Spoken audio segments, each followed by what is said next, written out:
ছাত্ৰ ছাত্ৰীসকল, আজি আমি তোমালোকৰ ইতিহাস খণ্ডৰ দ্বিতীয় অধ্যায়ৰ ভাৰত ত্যাগ আন্দোলনৰ বিষয়ে আলোচনা কৰিম। প্ৰিয় বিদ্যাৰ্থী, ভাৰত ত্যাগ আন্দোলন হ'ল ব্ৰিটিছৰ বিৰুদ্ধে মহাত্মা গান্ধীৰ নেতৃত্বত কৰা শেষৰটো বৃহৎ গণ আন্দোলন। এই আন্দোলন 1942 চনত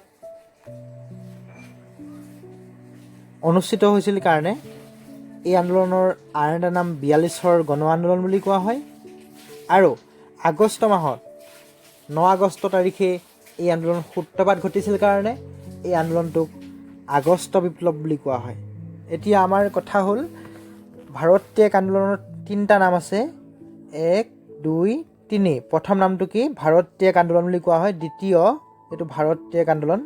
দ্বিতীয়, আগষ্ট বিপ্লৱ বুলি কোৱা হয়। তৃতীয়,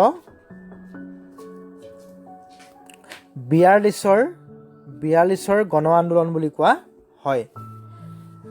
এতিয়া তোমালোকে পৰীক্ষাত ভাৰত ত্যাগ আন্দোলন বুলি আহিলেও পাৰিবা, নিশ্চয় প্ৰশ্নটো বুজি পাব পাৰিবা, বা 42ৰ গণ আন্দোলন বুলি যদি আহে তেতিয়াও ধৰিব পাৰিবা, বা আগষ্ট বিপ্লৱ বুলি যদি আহে তেতিয়াও ধৰিব পাৰিবা। কাৰণ এই তিনিটাৰ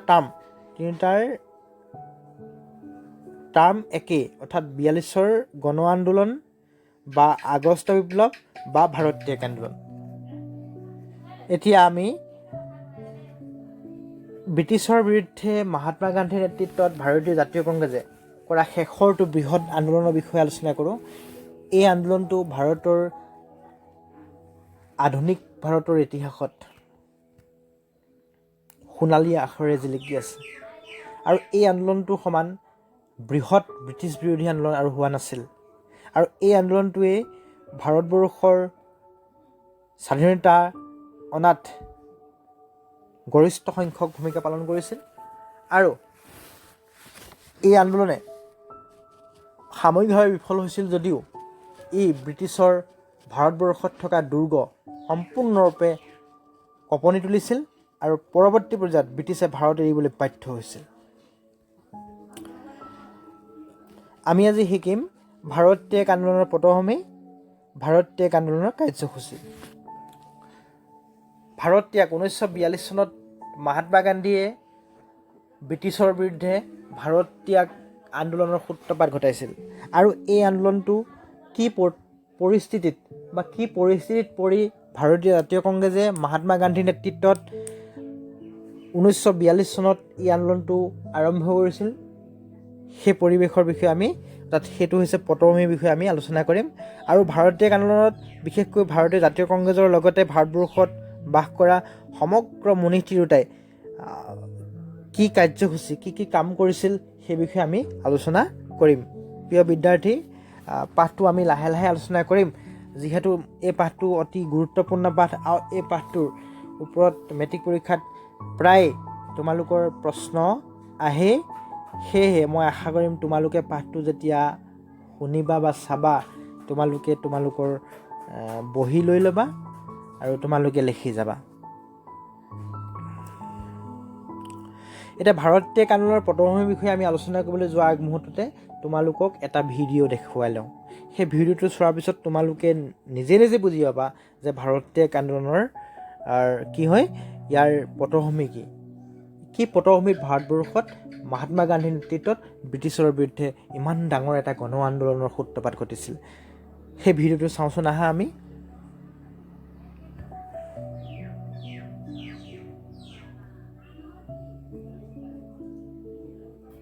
भारत छोड़ो आंदोलन की पृष्ठभूमि ऐसे तो 1942 से पहले से चली आ रही आजादी की लड़ाई से जुड़ी है, लेकिन इसके तात्कालिक कारणों की शुरुआत होती है द्वितीय विश्व युद्ध से बने माहौल से। द्वितीय विश्व युद्ध 1939 में शुरू हुआ।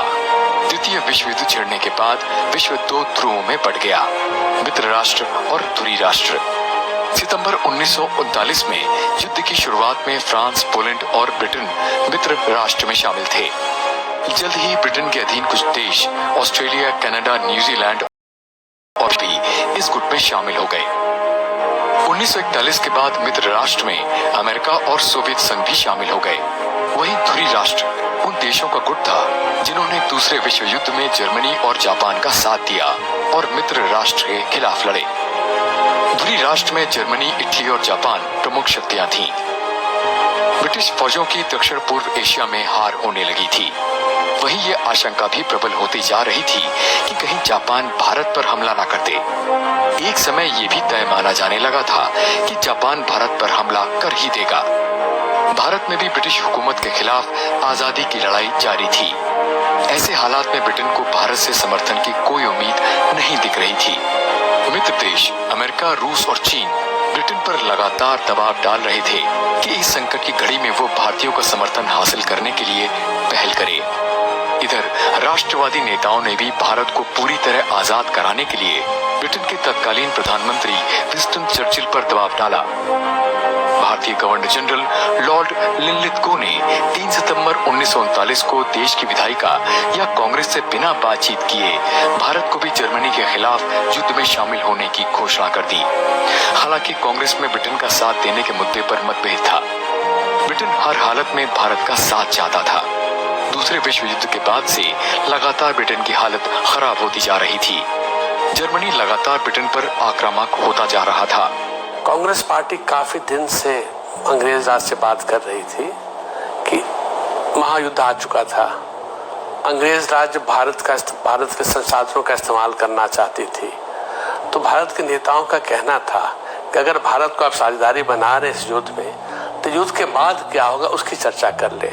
यानी भारत आपके साथ जुड़ के लड़ना चाहता है जर्मनी से, कोई दिक्कत नहीं है, बट आप हमें आश्वासन दीजिए कि युद्ध खत्म हो जाएगा तो भारत को आज़ादी मिल जाएगी। अब आज़ादी की तरफ कैसे हम आगे बढ़ेंगे। कांग्रेस पार्टी के इस बात पर अंग्रेज राज टालते रहा। कभी लगा कि आगे बढ़ रहा है, कई बातचीत हुई, राजा जी फॉर्मूला आया, वर्कआउट नहीं किया। भारत का समर्थन हासिल करने के मकसद से ब्रिटेन ने क्रिप्स मिशन का दांव खेला। सर स्टैफोर्ड क्रिप्स को मार्च 1942 में भारत भेजा गया। क्रिप्स मिशन ने बाकायदा एक योजना तैयार की। इसके जरिए ब्रिटेन सरकार भारत को पूर्ण स्वतंत्रता देना नहीं चाहती थी। ब्रिटेन भारत को सिर्फ डोमिनियन स्टेट का स्टेटस देना चाहती थी और इसके लिए भी कोई समय सीमा नहीं तय थी। वो भारत की सुरक्षा अपने हाथों में ही रखना चाहती थी और साथ ही गवर्नर जनरल के वीटो अधिकारों को भी पहले जैसा ही रखने के पक्ष में थी। कांग्रेस समेत भारतीय दलों ने क्रिप्स मिशन के सारे प्रस्तावों को खारिज कर दिया। महात्मा गांधी ने क्रिप्स मिशन के प्रस्तावों पर टिप्पणी करते हुए कहा कि ये आगे की तारीख का चेक था जिसका बैंक नष्ट होने वाला था। जिस तरह से विश्व युद्ध आगे बढ़ा, जिस तरह से लगा कि जापान ने जैसे कि अंग्रेजों को हराया सिंगापुर में, बर्मा में, मलाया में, तो जापानी हिंदुस्तान में भी आ जाएंगे, तो लगा कि भारत थिएटर बन जाएगा वर्ल्ड वॉर का। जिस तरह से अमेरिका के सिपाही लोग भारत की जमीन पे आ गए, तो गांधी को और लोगों को लगा कि कुछ इसके लिए करना पड़ेगा। और दूसरा, जिस तरह की उनकी उम्मीदें थी इंग्लैंड से कि वो कुछ हमें कंसेशन देंगे, हमारी मदद मांगेंगे, तो मदद तो उन्होंने हमसे मांगी विश्व युद्ध के लिए, लेकिन कुछ देने के लिए तैयार नहीं थे। तो इस वजह से जो गांधी, जो कि बहुत ही रिलक्टेंट, बहुत ही असमंजस में थे 1940 तक, 1942 तक आते आते वो बहुत ही दृढ़ संकल्प हो गए कि आंदोलन को चलाना ही है। क्रिप्स मिशन से भारतीयों को निराशा मिली। भारतीय नेताओं को चले जाने का एहसास हुआ। वहीं विश्व युद्ध के कारण परिस्थितियां गंभीर होती जा रही थीं। जापान सफलतापूर्वक सिंगापुर, मलाया और बर्मा पर कब्जा कर भारत की ओर बढ़ने लगा था। जापान के बढ़ते प्रभुत्व को देखकर 5 जुलाई 1942 को गांधी जी ने हरिजन में लिखा, अंग्रेजों, भारत को जापान के लिए मत छोड़ो, बल्कि भारत को भारतीयों के लिए व्यवस्थित रूप से छोड़कर जाओ। अंग्रेज सरकार के रवैये से निराश भारतीयों ने ये मानना शुरू कर दिया कि साम्राज्यवाद पर अंतिम प्रहार करना आवश्यक हो गया है। भारत छोड़ो आंदोलन के समय तक किसान खारिज कर चुके थे, मजदूर खारिज कर चुके थे, छात्र, महिलाएं, ट्राइबल्स खारिज कर चुके थे, लेकिन जो सर्विसेज हैं, जो आईसीएस है, सर्विसेज में हमारे लोग थे, पुलिस में जो हमारे लोग थे, सेना में जो हमारे लोग थे, वो अभी भी कहीं ना कहीं पे ब्रिटिश राज के साथ थे। 1942 के बाद में ये भी खत्म हो गया। जैसे आजाद हिंद फौज अंग्रेजों की फौज थी, लेकिन उसने संघर्ष किया ब्रिटिश के खिलाफ में। तो 1942 में ये हुआ कि जो उनका सपोर्ट सिस्टम था अंग्रेजों का, जिसके आधार पे वो इस देश पे शासन कर रहे थे, वो सपोर्ट सिस्टम उनका खत्म हो गया। जो पिलर्स हैं, जो उनके स्तंभ हैं, वो ढह गए। जैसे जैसे दूसरा विश्व युद्ध आगे बढ़ रहा था, वैसे वैसे भारत की आर्थिक स्थिति भी खराब हो रही थी। युद्ध के कारण तमाम वस्तुओं के दाम बेतहाशा बढ़ रहे थे, जिसके लिए अंग्रेज सरकार को जिम्मेदार माना गया। पूर्वी बंगाल में बहुत से लोगों को बिना मुआवजा दिए उनकी जमीनों से वंचित कर दिया गया। सेना के लिए किसानों के घर जबरदस्ती खाली करवाए गए। इन सब वजहों से अंग्रेज सत्ता के खिलाफ भारतीय जनमानस में असंतोष चरम पर पहुंच गया था। पूरा माहौल अंग्रेजों के खिलाफ हो गया था। असंतोषजनक आर्थिक स्थिति ने भी महात्मा गांधी को भारत छोड़ो आंदोलन चलाने के लिए बाध्य किया। Bureau report, Rajya Sabha TV. Hello friend, তোমালোকে ভিডিঅ'টো চালা। ভিডিঅ'টো চাই আমি বহুখিনি কথা আয়ত্ব কৰিব পাৰিলোঁ যে সেই সময়ত মহাত্মা গান্ধীয়ে কিয় ভাৰত ত্যাগ আন্দোলন সূত্ৰপাত ঘটাইছিল।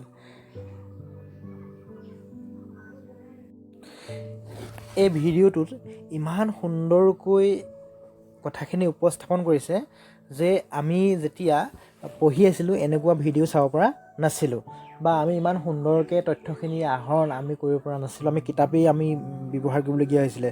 আজিৰ বৰ্তমান সময়ত তোমালোকক এনেকুৱা কিছুমান ভিডিঅ' আনি তোমালোকক পাঠদান কৰিবলৈ আমি চেষ্টা কৰিছোঁ। উদ্দেশ্য এটাই যে তোমালোকে পাঠটো খুব সুন্দৰকৈ আয়ত্ব কৰিব পাৰা। চোৱা, আমি যে ভিডিঅ'টো চালোঁ, এই ভিডিঅ'টোৰ পৰা ভাৰত ত্যাগ আন্দোলনৰ আমি পটভূমি গম পালোঁ। ইয়াত 4টা পইণ্ট, আমি 4টা বিষয়, অৰ্থাৎ ভাৰত ত্যাগ আন্দোলনৰ পটভূমি 4টা পটভূমি আমি এই ভিডিঅ'টোৰ পৰা গম পালোঁ। প্ৰথম হৈছে 4টা পটভূমি গম পালোঁ। 4টা পটভূমি গম পালোঁ আমি। প্ৰথমটো আছিলে দ্বিতীয় বিশ্বযুদ্ধত জাপানৰ অংশগ্ৰহণ আৰু তেওঁলোকৰ উল্লেখযোগ্য সাফল্যই ভাৰতৰ প্ৰতিৰক্ষালৈ বিপদ মাতি আনিছিল। কাৰণ তোমালোকে জানা 1939 চনত দ্বিতীয় বিশ্বযুদ্ধ আৰম্ভ হয়, আৰু দ্বিতীয় বিশ্বযুদ্ধৰ ইংলেণ্ড ফ্ৰান্সৰ বিৰুদ্ধে জাপানে এইবাৰ অস্ত্ৰ ধৰে, আৰু জাপানে দ্বিতীয় বিশ্বযুদ্ধত প্ৰথম পৰ্যায়ত এক উল্লেখযোগ্য সাফল্য আহৰণ কৰিবলৈ সক্ষম হয়। আৰু সেইকাৰণে ব্ৰিটিছসকলে ভয় খাইছিল যে জাপানে এনেদৰে যদি সফলতা অৰ্জন কৰে, লাহে লাহে যদি জাপানে এনেদৰে সফলতা অৰ্জন কৰে, তেতিয়াহ'লে আমাৰ সাম্ৰাজ্যবাদী ৰাষ্ট্ৰ ভাৰতত জাপানে পদাৰ্পণ কৰিব, অৰ্থাৎ জাপানে ভাৰতবৰ্ষখন হস্তগত কৰিব, সেইবুলি ব্ৰিটিছে ভয় খাইছিল। সেয়েহে তেওঁলোকে কি কৰিছিল জানানে? ব্ৰিটিছসকলে এজন ব্যক্তি ষ্ট্ৰুফৰ্ড ক্ৰিপ্ছক লগতে আৰু এখন কমিটি গঠন কৰিছিল, আৰু সেই কমিটিখনক ভাৰতলৈ প্ৰেৰণ কৰিছিল। 1942 চনত প্ৰেৰণ কৰিছিল। কিয় প্ৰেৰণ কৰিছিল? সেই কমিটিখনৰ উদ্দেশ্যটো আছিল যে 1942 চনৰ মাৰ্চ মাহত ব্ৰিটিছ যুদ্ধ পৰ্যালোচনা সমিতিয়ে ছাৰ ষ্টেনফৰ্ড ক্ৰিপ্ছক নতুন সাংবিধানিক প্ৰস্তাৱসহ লৈ ভাৰতবৰ্ষলৈ প্ৰেৰণ কৰে। অৰ্থাৎ তেওঁলোকৰ উদ্দেশ্য আছিল, তেওঁ ভাৰতৰ বিভিন্ন ৰাজনৈতিক দলৰ লগত আলোচনা কৰিছিল আৰু কৰিছিল যে যুদ্ধৰ পিছতে, দ্বিতীয় বিশ্বযুদ্ধৰ পিছতে যদি দ্বিতীয় বিশ্বযুদ্ধত ইংলেণ্ডক ভাৰতে সহায় কৰে, মৰমৰ বিদ্যাৰ্থীসকল, দ্বিতীয় বিশ্বযুদ্ধৰ প্ৰথম পৰ্যায়ত ইংলেণ্ডৰ অৱস্থা একেবাৰে শোচনীয় হৈ পৰিছিল। সেয়েহে ইংলেণ্ডৰ মিত্ৰ ৰাষ্ট্ৰ আমেৰিকা, ফ্ৰান্স আদি দেশসমূহে ইংলেণ্ডক প্ৰেছাৰ দিছিল, ইংলেণ্ডক বাধ্য কৰাইছিল যে তোমালোকে ভাৰতবৰ্ষক তোমালোকৰ হৈ যুদ্ধ কৰিবৰ কাৰণে আহ্বান জনোৱা। ভাৰতবৰ্ষই যদি তোমালোকৰ হৈ যুদ্ধ নকৰে, তোমালোকৰ বিপদ হ'ব পাৰে, আমাৰ বিপদ হ'ব পাৰে। সেয়েহে সেইকাৰণে কি কৰিছিল, ইংলেণ্ডে ষ্ট্ৰুফৰ্ড ক্ৰিপ্ছক ভাৰতবৰ্ষলৈ প্ৰেৰণ কৰিছিল আৰু তেওঁলোকে ভাৰতবৰ্ষক এটা টোপ দিছিল যে দ্বিতীয় বিশ্বযুদ্ধৰ সমাপ্তিৰ পিছত আমি ভাৰতবৰ্ষক এখন স্বশাসিত এখন ভাৰতীয় যুক্তৰাষ্ট্ৰ গঠন কৰি দিম, অৰ্থাৎ ভাৰতবৰ্ষ এখন স্বশাসিত যুক্তৰাষ্ট্ৰ হিচাপে গঠন হ'ব। কিন্তু ক্ৰিপছে এই কথাটো কোৱা নাছিল যে ভাৰতবৰ্ষক পূৰ্ণ স্বাধীনতা দিম। ব্ৰিটিছে তেতিয়াও কোৱা নাছিল যে ভাৰতবৰ্ষক পূৰ্ণ স্বাধীনতা দিয়াৰ কথাটো তেতিয়াও ব্ৰিটিছে উল্লেখ কৰা নাছিল। সেইকাৰণে ক্ৰিপছ মিছনক ভাৰতীয় জাতীয় কংগ্ৰেছে এটা দেউলীয়া বেংকৰ এখন দিন উকলা চেক বুলি অৰ্থাৎ উপহাস কৰিছিল, আৰু ক্ৰিপছ মিছনক তেওঁলোকে ভাৰতবৰ্ষৰ জাতীয় কংগ্ৰেছে কাৰ্য কৰা নাছিল। আৰু সেয়েহে এই সময়ছোৱাত ক্ৰিপছ মিছনক প্ৰতিবাদ কৰি মহাত্মা গান্ধীৰ নেতৃত্বত 1942 চনৰ আগষ্ট মাহত ভাৰত ত্যাগ আন্দোলনৰ সূচনা হৈছিল। প্ৰিয় বিদ্যাৰ্থী, এই ভিডিঅ'টোৰ পৰা আমি আৰু এটা কথা গম পাওঁ যে ভাৰতবৰ্ষত ভাৰত ত্যাগ আন্দোলনৰ সূত্ৰপাত হোৱাৰ আৰু এটা কাৰণ আছে, আৰু এটা ইয়াৰ পটভূমি আছে, পৰিস্থিতি আছে যে 1942 চনৰ সময়ছোৱাত ভাৰতীয় জাতীয় সেনা বাহিনী বুলি এটা দল গঠন কৰা হৈছিল। বিশেষকৈ জাৰ্মান আৰু জাপানৰ ভাৰতীয় যিসমূহ লোকে ইংলেণ্ডৰ হৈ যুদ্ধ কৰিছিল, ভাৰতীয় লোকে সেই ভাৰতীয় যুদ্ধবন্দীসকলক লৈ ভাৰতবৰ্ষৰ সুসন্তান সুভাষ চন্দ্ৰ বসুৱে ভাৰতীয় জাতীয় সেনা বাহিনী বুলি এটা দল গঠন কৰি তেওঁ কি কৰিছিল, ভাৰতবৰ্ষলৈ সেই সৈন্য সামন্তলৈ আগবাঢ়ি আহিছিল। অৰ্থাৎ জাপানৰ সহযোগিতাৰে আমাৰ আজাদ হিন্দ ফৌজ অৰ্থাৎ ভাৰতীয় জাতীয় সেনা বাহিনীয়ে সুভাষ চন্দ্ৰ বসুৰ নেতৃত্বত ভাৰতবৰ্ষখন ব্ৰিটিছৰ পৰা মুক্ত কৰিব বিচাৰিছিল। মহাত্মা গান্ধীয়ে এই কথাটোত অলপ ভয় খাইছিল। ভয় খোৱাৰ মূল উদ্দেশ্যটো আছিল যে ইয়াত তোমালোকক দিয়া আছে, তোমালোকে চাবা। এইটো মহাত্মা গান্ধীয়ে কেলৈ ভয় খাইছিল যে যদি আজাদ হিন্দ ফৌজে তাত জাপানী সৈন্যই ভাৰতবৰ্ষ অধিগ্ৰহণ কৰে তেতিয়াহ'লে ব্ৰিটিছত থাকি ভয়ানক হ'ব। কাৰণ জাপানী সৈন্য বা জাপানী সাম্ৰাজ্যবাদ ব্ৰিটিছ সাম্ৰাজ্যবাদত থাকি ভয়ানক হ'ব বুলি মহাত্মা গান্ধীয়ে এক বিশ্বাস কৰিছিল। সেয়েহে মহাত্মা গান্ধীয়ে ব্ৰিটিছসকলক কৈছিল, তোমালোক ভাৰতবৰ্ষত থকাৰ কাৰণেহে জাপানী সৈন্যই ভাৰতবৰ্ষৰ আক্ৰমণ কৰিবলৈ আহিছে, সেইকাৰণে তোমালোক ইয়াৰ পৰা গুচি যোৱা, তোমালোকে আমাক স্বাধীনতা দিয়া আৰু তোমালোকে আমাৰ ভাৰতবৰ্ষৰ পৰা সম্পূৰ্ণৰূপে গুচি যোৱা। তেতিয়া তোমালোক যদি গুচি যোৱা তেতিয়া জাপানী সৈন্যই ভাৰতবৰ্ষৰ আক্ৰমণ নকৰে। ভাৰতীয় জাতীয় কংগ্ৰেছে সাংঘাতিকভাৱে এই কথাত ভয় কৰিছিল, কাৰণ আজাদ হিন্দ ফৌজ অৰ্থাৎ ভাৰতীয় জাতীয় সেনা বাহিনীয়ে আমাৰ তেজপুৰ পাইছিলহি। তেওঁলোকে ভাৰতবৰ্ষ ব্ৰিটিছৰ পৰা মুক্ত কৰিবৰ কাৰণে তেজপুৰ পৰ্যন্ত পাইছিলহি। আৰু সেই সময়ছোৱাত ভাৰতীয় জাতীয় কংগ্ৰেছে বহুত ভয় খাইছিল যে যদি জাপানী সৈন্য ভাৰতবৰ্ষত প্ৰৱেশ কৰে তেতিয়াহ'লে ব্ৰিটিছসকল ভাৰতবৰ্ষৰ পৰা যাবগৈ হয়, ব্ৰিটিছ সাম্ৰাজ্যবাদৰ পৰা ভাৰত মুক্ত হ'ব, কিন্তু আকৌ জাপানী সাম্ৰাজ্যবাদৰ কবলত ভাৰতবৰ্ষ সোমাই পৰিব। আৰু এটা কাৰণ আছে, ভাৰতীয় আন্দোলনৰ পটভূমি অৰ্থাৎ কি পটভূমিত ভাৰতীয় আন্দোলনৰ সূচনা হৈছিল যে সেই সময়ত যুদ্ধৰ সময়ত ভাৰতবৰ্ষত যিমানবোৰ প্ৰয়োজনীয় বস্তু আছিল, সামগ্ৰী আছিল, সেই সামগ্ৰীসমূহৰ দাম আকাশলংঘা হৈছিল। সাধাৰণ জনতাই এই সামগ্ৰীসমূহ বজাৰৰ পৰা ক্ৰয় কৰিব পৰা নাছিল। সেয়েহে এই সামগ্ৰীসমূহৰ দাম বৃদ্ধিৰ কাৰণে ব্ৰিটিছসকলকে তেওঁলোকে জগৰীয়া কৰিছিল। আৰু ব্ৰিটিছসকলকে তেওঁলোকে জগৰীয়া কৰি ব্ৰিটিছসকলৰ বিৰুদ্ধে 1942 চনৰ আগষ্ট মাহত মহাত্মা গান্ধীৰ নেতৃত্বত ব্ৰিটিছৰ বিৰুদ্ধে ভাৰত ত্যাগ আন্দোলনৰ সূচনা কৰিছিল। মৰমৰ বিদ্যাৰ্থীসকল, তোমালোকে নিশ্চয়, মই আশা কৰিম তোমালোকে ভাৰত ত্যাগ আন্দোলনৰ পটভূমিৰ বিষয়ে লিখিব পাৰিবা। এতিয়া ভাৰত ত্যাগ আন্দোলনৰ কাৰ্যসূচী কি আছিল? চোৱা, 1942 চনৰ 8 আগষ্ট তাৰিখে মুম্বাইত নিখিল ভাৰত কংগ্ৰেছ কমিটিয়ে তাৎক্ষণিকভাৱে ব্ৰিটিছ শাসনৰ অৱসান বিচাৰি প্ৰস্তাৱ গৃহীত কৰিছিল। এই কথা তোমালোকে জানা। আৰু 1942 চনৰ 9 আগষ্ট তাৰিখে 1942 চনৰ 9 আগষ্ট তাৰিখে কি হৈছিল জানানে? বম্বে গোৱালিয়ৰ টেংকত এখন মিটিং বহিছিল আৰু এই মিটিঙত মহাত্মা গান্ধীয়ে উদাত্ত কণ্ঠেৰে ভাষণ দিছিল আৰু তেওঁ ব্ৰিটিছৰ বিৰুদ্ধে ভাৰতীয়সকলক অৰ্থাৎ ভাৰতীয় জাতীয় কংগ্ৰেছক জাগ্ৰত কৰিছিল। আৰু তেওঁ সেই ভাষণতে কি কৈছিল? কৰিম কিম্বা মৰিম, ডু অৰ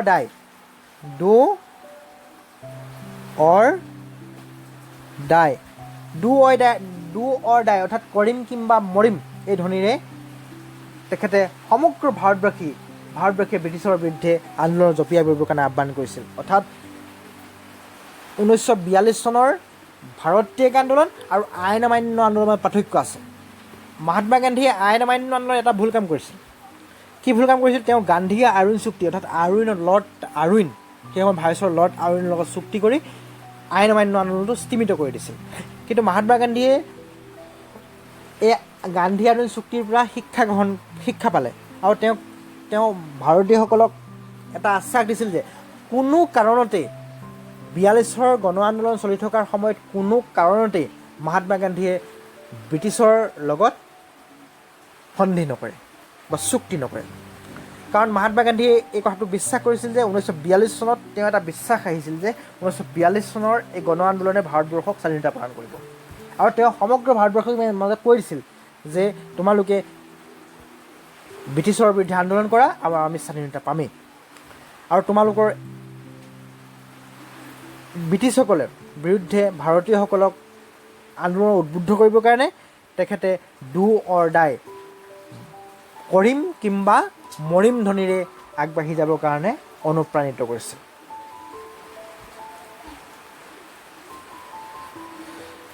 ভাৰতীয় আন্দোলনৰ কাৰ্যসূচী আইন অমান্য আন্দোলন বা অসহযোগ আন্দোলনৰ কাৰ্যসূচীৰ দৰে প্ৰায় একেই নাছিল। অসহযোগ আন্দোলন বা আইন অমান্য আন্দোলনত মহাত্মা গান্ধীয়ে কি কৈছিল যে চৰকাৰী কলেজ, বিদ্যালয়, অফিচ এই সকলোবোৰ ত্যাগ কৰিবলৈ কৈছিল। কিন্তু ইয়াত গোৱালিয়ৰ টেংকৰ পৰা মহাত্মা গান্ধীয়ে উদাত্ত ভাষণেৰে কৈছিল যে গান্ধীজীয়ে ask the government officers to not quit their job instead, মানে তেওঁলোকক ভাৰতীয় চৰকাৰী চাকৰিয়ালসকলক তেওঁলোকক চৰকাৰী চাকৰি ত্যাগ কৰিবলৈ মানে হাক দিছিল। চাকৰি ত্যাগ কৰিবলৈ তেওঁলোকক বাধা দিছিল আৰু তেওঁলোকক কৈছিল যে তোমালোকে চৰকাৰী চাকৰি কৰি থাকা আৰু লগতে ভাৰতীয় আন্দোলনত জড়িত হৈ পৰা। ঠিক সেইদৰে ভাৰতীয় সৈনিকসকলকো তেওঁ কৈছিল যে তোমালোকে সৈনিকৰ পৰা ইস্তাহাৰ নিদিবা, সৈনিক হৈয়ে থাকা, কিন্তু তোমালোকে সৈনিক হৈও ভাৰতীয়ৰ যি 42ৰ আন্দোলন তাত তোমালোকে অংশগ্ৰহণ কৰা।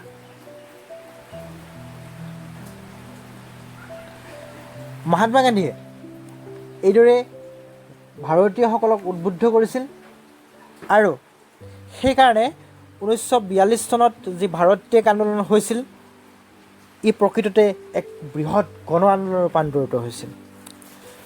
ছাত্ৰ ছাত্ৰীসকলে মহাত্মা গান্ধীয়ে যদিও স্কুল কলেজ ত্যাগ কৰিবলৈ ছাত্ৰ ছাত্ৰীসকলক বাৰণ কৰিছিল, কিন্তু মহাত্মা গান্ধীৰ কথাটো পৰৱৰ্তী পৰ্যায়ত সকলোৱে শুনি নাথাকিল। ইয়াৰ আৰু এটা কাৰণ আছে। মহাত্মা গান্ধীকে কেন্দ্ৰ কৰি জ্যেষ্ঠ মুধা ফুটা কংগ্ৰেছ নেতাসকলক ব্ৰিটিছে গ্ৰেপ্তাৰ কৰে আৰু পৰৱৰ্তী পৰ্যায়ত কোনো নেতাৰ অবিহনে ভাৰতীয় লোকসকলে 42ৰ গণ আন্দোলন কৰিবলগীয়া হৈছিল।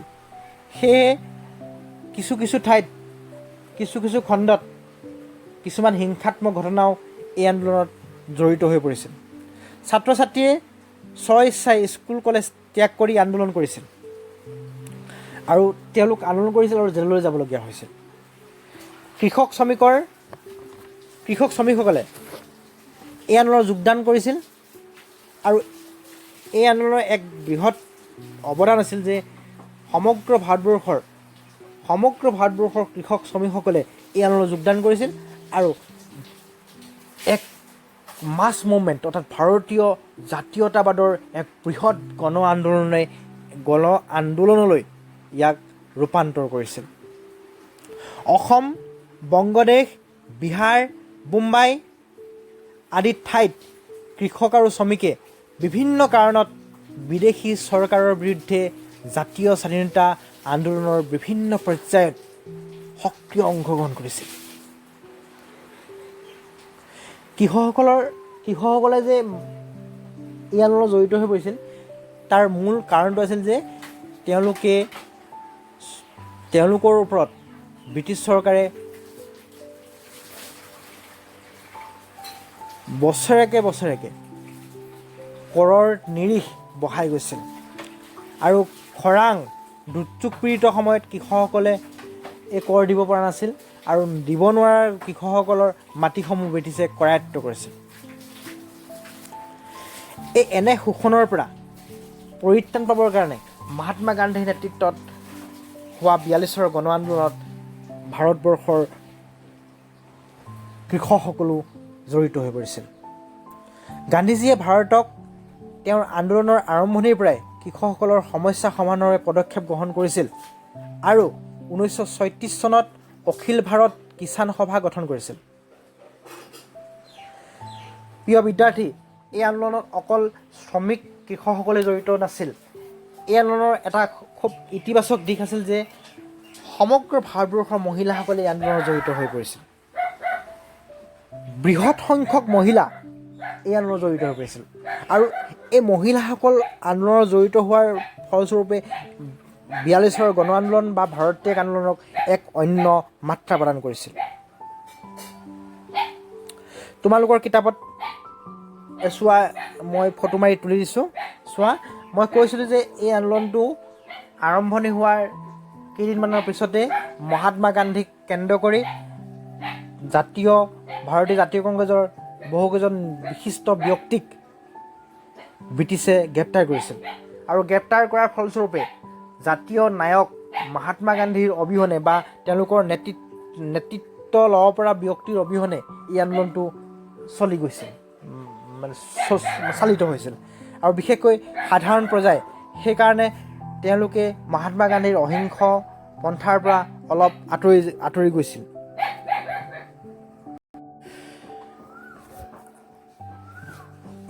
গণ আন্দোলনত জড়িত হোৱা ব্যক্তিসকলে কিছুমান হিংসামূলক কাৰ্যত অংশগ্ৰহণ কৰিছিল। যেনে কি কৰিছিল, সমগ্ৰ দেশতে হৰতালৰ লগতে বিদেশী সামগ্ৰীৰ দোকান ভাঙি চুৰমাৰ কৰি দিছিল আৰু ৰেল ষ্টেচন, আদালত, পুলিচ থানা আদি আক্ৰমণ কৰি জ্বলাই দিছিল। ৰেল লাইন ভাঙি পেলাইছিল। বিশেষকৈ উত্তৰ প্ৰদেশ, বিহাৰ, বংগদেশ, মুম্বাই, উৰিষ্যা আৰু অন্ধ্ৰপ্ৰদেশত এই আন্দোলনে ব্যাপক ৰূপ ধাৰণ কৰিছিল আৰু তাৰ লগতে 1942 চনৰ গণ আন্দোলনৰ সময়ছোৱাত অসমতো ৰেল বগৰোৱাৰ অপৰাধত আমাৰ কুশল কোঁৱৰক ফাঁচি দিয়া হৈছিল। তোমালোকে নিশ্চয় কথাষাৰ জানা। ভাৰত ত্যাগ আন্দোলনত অহিংসা পন্থা ত্যাগ কৰি হিংসাত্মক ঘটনা কিছুমানো গঢ়ি উঠাত মহাত্মা গান্ধীয়ে ম্ৰিয়মাণ হৈ পৰিছিল জেলতে আৰু তেখেতে পৰৱৰ্তী পৰ্যায়ত জেলতে অনশন কৰিবলৈ বাধ্য হৈছিল। প্ৰিয় বিদ্যাৰ্থী, ভাৰত ত্যাগ আন্দোলনৰ কাৰ্যসূচী ইমানেই আছিল আৰু এই ভাৰত ত্যাগ আন্দোলনটো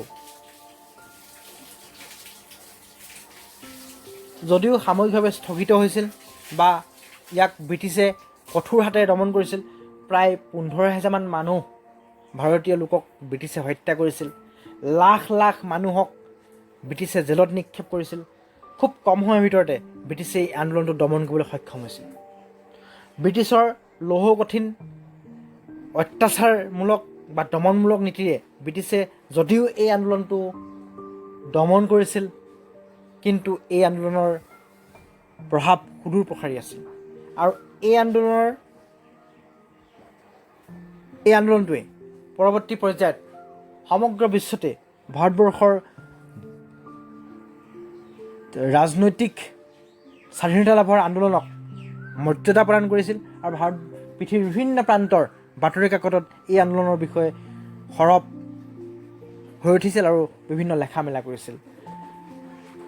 মৰমৰ বিদ্যাৰ্থীসকল, ভাৰতীয় আন্দোলনৰ বিষয়ে জানিবলগীয়াখিনি আমি ইতিমধ্যে জানিলোঁ। এতিয়া আহোঁ মেট্ৰিক পৰীক্ষাত আহিব পৰা তোমালোকৰ এই প্ৰশ্নসমূহলৈ। কোনটো আন্দোলনৰ সময়ত গান্ধীজীয়ে কৰিম কিম্বা মৰিম শ্লোগান দিছিল? তোমালোকে লিখিবা যে ভাৰত ত্যাগ আন্দোলন। ক্ৰিপছ মিছন কিয় ভাৰতলৈ আহিছিল? ক্ৰিপছ মিছন কিয় ভাৰতবৰ্ষলৈ আহিছিল? ক্ৰিপছ মিছনে ভাৰতবৰ্ষলৈ কিয় আহিছিল? 1942 চনৰ মাৰ্চ মাহত ক্ৰিপছ মিছন কিয় ভাৰতবৰ্ষলৈ আহিছিল? যে তেওঁলোকে স্বশাসিত এখন ভাৰতীয় যুক্তৰাষ্ট্ৰ গঠনৰ প্ৰস্তাৱ দিবলৈ আহিছিল। স্বশাসিত এখন ভাৰতীয় যুক্তৰাষ্ট্ৰ প্ৰস্তাৱ। কিন্তু তেওঁলোকে ক্ৰিপছ মিছনে ভাৰতবৰ্ষক এখন স্বশাসিত যুক্তৰাষ্ট্ৰ গঠনৰ প্ৰস্তাৱহে দিবলৈ আহিছিল, কিন্তু ভাৰতবৰ্ষক সুকীয়া এখন ৰাষ্ট্ৰ হিচাপে মৰ্যাদা দিবলৈ বিচৰা নাছিল। 3 নম্বৰটো হ'ল, কি পৰিস্থিতিত ভাৰত ত্যাগ আন্দোলনৰ সূচনা হৈছিল? পৰিস্থিতিকেইটা তোমালোকে ভিডিঅ'টো আকৌ এবাৰ চাবা। ভিডিঅ'টো চালেই গোটেই কথাখিনি আয়ত্ব কৰিবা। পৰিস্থিতিৰ বিষয়ে, ইয়াৰ কাৰণ, ইয়াৰ পটভূমিৰ বিষয়ে তোমালোকে লিখিব পাৰিবা। আৰু এই আন্দোলনৰ কাৰ্যসূচীসমূহ ইতিমধ্যে আমি আলোচনা কৰিছোঁ। এই আন্দোলনৰ কাৰ্যসূচীৰ ভিতৰত বিশেষকৈ তোমালোকে লিখিব লাগিব যে কৃষকসকল বা শ্ৰমিকসকলে এই আন্দোলনটোত জড়িত হৈ পৰি ব্ৰিটিছৰ বিৰুদ্ধে আন্দোলন কৰিছিল। আৰু ইয়াৰ লগতে ছাত্ৰসকলে স্কুল কলেজ ত্যাগ কৰিছিল। আৰু হিংসাত্মক কিছুমান ঘটনাও হৈছিল। এই কাৰ্যসূচীসমূহ সেইখিনিও হিংসাত্মক কাৰ্যসূচী হিচাপে তোমালোকে লিখিব লাগিব। যেনে ৰেল ষ্টেচন, আদালত, পুলিচ থানা আদিত জনসাধাৰণে আক্ৰমণ কৰিছিল। ৰেল লাইন বগৰাইছিল, ৰেল লাইন চুট কৰিছিল আৰু ইয়াৰ উপৰিও পুলিচ থানা জ্বলাই দিছিল। এই কথাখিনি তোমালোকে লিখিব লাগিব। আৰু এই আন্দোলনৰ কাৰ্যসূচীসমূহ সুদূৰ প্ৰসাৰী আছিল, কাৰণ এই আন্দোলনৰ কাৰ্যসূচীত বিশেষকৈ গৰিষ্ঠ সংখ্যক মহিলাই অংশগ্ৰহণ কৰিছিল। সেই কথা তোমালোকে ইয়াত উনুকিয়াব লাগিব। প্ৰিয় বিদ্যাৰ্থী, মই আশা কৰিম তোমালোকে পাঠটো আয়ত্ব কৰিব পাৰিছা। আমাৰ আজি পাঠ ইমানেই।